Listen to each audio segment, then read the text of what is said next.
दीड वर्षांच्या चिमुकल्याला सोबत घेऊन 4-5 दिवसांपूर्वीच आपल्या माहेरी परतलेली एक विवाहित महिला रात्री तिच्या मुलासोबत रूममध्ये झोपली. दुसऱ्या दिवशी उठून नवऱ्यानं खिडकी उघडून पाहिलं असता दिसलं ते थरकाप उडवणारं दृश्य. स्वतःचा 1.5 वर्षांचा चिमुकला आणि पत्नी ही गळफास घेतलेल्या अवस्थेत आढळून आले. पायाखालची जमीन सरकली आणि त्यानंतर थेटपणे पोलिसांना पाचारण करण्यात आलं. या संपूर्ण घटनेमुळे सध्या अहिल्यानगर हादरलेलं पाहायला मिळतंय. नेमकं काय घडलंय हेच जाणून घेणार आहोत. नमस्कार, मी समृद्धी आणि तुम्ही पाहताय टॉप न्यूज मराठी.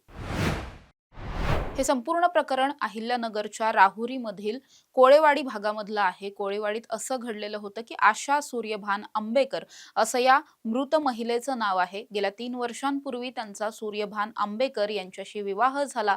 त्यानंतर त्या गर्भवती राहिल्या. त्यांना एक मुलगा सुद्धा झाला. मात्र गेल्या वर्षभरापासून या पती-पत्नीमध्ये कौटुंबिक वाद सुरू होते आणि घरातील हे सगळे वाद जे होते त्याच वादांमधून गेल्या वर्षभरापासून त्या आपल्या माहेरी म्हणजेच संगमनेरला राहायला गेलेल्या होत्या. गेल्या वर्षभरापासून त्या आईच्याच घरी राहत होत्या. मात्र काही लोकांनी या सगळ्यामध्ये मध्यस्थी केली, वाद मिटवण्याचे प्रयत्न केले आणि त्यानंतर 5-6 दिवसांपूर्वीच त्या 1.5 वर्षांच्या शिवांशला सोबत घेऊन त्यांच्या सासरी परतलेल्या होत्या.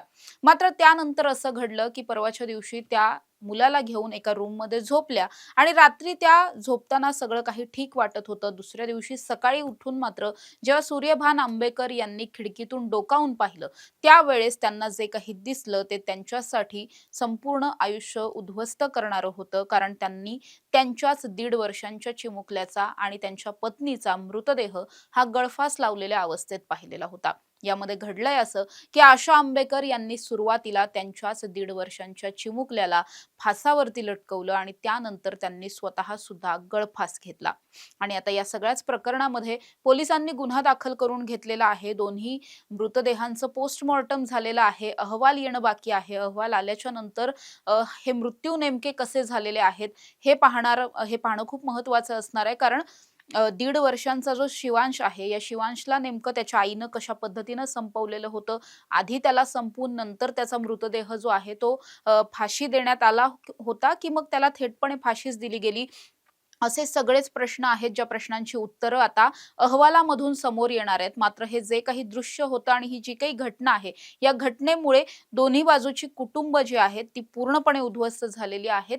शोकांतिका म्हणावी लागेल, की या संपूर्ण गावावरती सुद्धा शोककळा पसरलेली आहे. पूर्ण राहुरीमध्ये या प्रकरणाची प्रचंड चर्चा होतीये. जर या विवाहिता ज्या आहेत आशा आंबेकर या पुन्हा एकदा आपल्या सासरी परतलेल्या होत्या, जर त्यांचं सगळं काही आता ठीक होणार होतं, तर मग त्यांनी अचानक टोकाचं पाऊल का उचललं आणि सोबतच त्यांनी आपल्या 1.5 वर्षांच्या चिमुकल्याला का संपवलं, हा खूप मोठा प्रश्न आहे. एखाद्या आईनं आपल्या इतक्या लहान मुलाला संपवावं हे असंच घडू शकत नाही. यामागे नक्कीच काहीतरी मोठं कारण असणार. त्यामुळे हेच कारण शोधण्याचं काम आता पोलिसांकडून सुरू आहे आणि पोलिसांच्या तपासातून नेमकं काय समोर येतंय, जे काही आत्ता दिसतंय सगळं काही तसंच आहे, की या सगळ्या मागे नक्की काय काळबेरं आहे हे सुद्धा शोधलं जाणार आहे.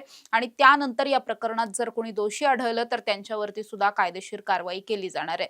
अशा ताज्या आणि महत्त्वाच्या बातम्यांसाठी तुम्ही पाहत रहा टॉप न्यूज मराठी. आपला महाराष्ट्र, आपली बातमी.